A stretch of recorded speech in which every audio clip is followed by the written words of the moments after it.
పులమటానికి మాకు ఇష్టం లేదు. Though I belong to NDA, though I'm head of Janasena party, cinema should be treated as a separate entity.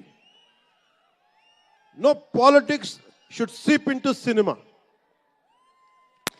Milton Friedman అనే ఒక economist ఒక చిన్నపాటి పెన్సిల్ని ఇలా చూపిస్తూ, ఈ పెన్సిల్ని తయారీకి ఈ కనిపించే టిప్పు ఈ మెటీరియల్, దీని లోపల ఉండే గ్రాఫైటు ఈ మెటీరియల్, ఇవన్నీ ఒక్కొక్కటి చెప్పుకుంటూ, దీనికి వెనక పెన్సిల్ ఉండే రబ్బరు ఇది ఎక్కడి నుంచి వస్తుంది ఇలా చెప్పుకుంటూ వెళ్తా,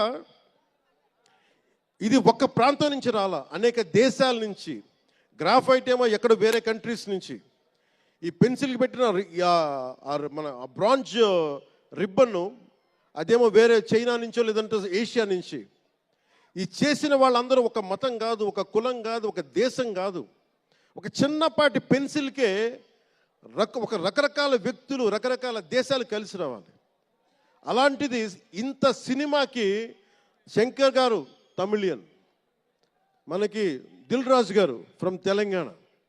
ఇక్కడ ఒక్కొక్కరిని అడగండి, ఒక్కొక్కరు ఒక్కొక్క రాష్ట్రం నుంచి వస్తారు. బట్ అందరూ కలిసి సినిమాని తీస్తారు, మీకు ఆహ్లాదం కలిగజేస్తారు. ఇప్పుడు మాకుంటుంది, నేను ఎప్పుడు కూడా నాకు ఇష్టం లేనిది సభావేదికగా ఒకటి శంకర్ గారికి కానీ, దిల్ రాజు గారికి కానీ, తెలుగు చిత్ర పరిశ్రమకు కానీ, భారతీయ చిత్ర పరిశ్రమకు కానీ ఒకటితే మనం నేర్చుకోవాలి. ఎప్పుడు మనం భారతీయ చిత్ర పరిశ్రమ అనేవాళ్ళం తప్ప లాస్ట్ 90s నుంచి టాలీవుడ్ అని, బాలీవుడ్, కాలీవుడ్, మాలీవుడ్, మనం ఎందుకు ఏప్ చేయాలి వీళ్ళని? Why do we have to ape Hollywood? మనం ఒకప్పుడు మాయాబజార్ లాంటి సినిమాలు తీసిన వాళ్ళం, మూకీలు తీసిన వాళ్ళం. చిత్ర పరిశ్రమ ఒక బెంగాల్లో పరివిడిల్లింది అక్కడ. సో మనం ఎందుకు వీళ్ళని ఫాలో అవ్వాలి?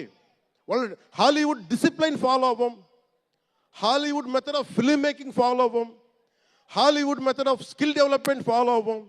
కానీ ఆ వుడ్ను మటుకు తీసుకున్నాం, మాలీవుడ్. ఇది మటుకు మానాలి.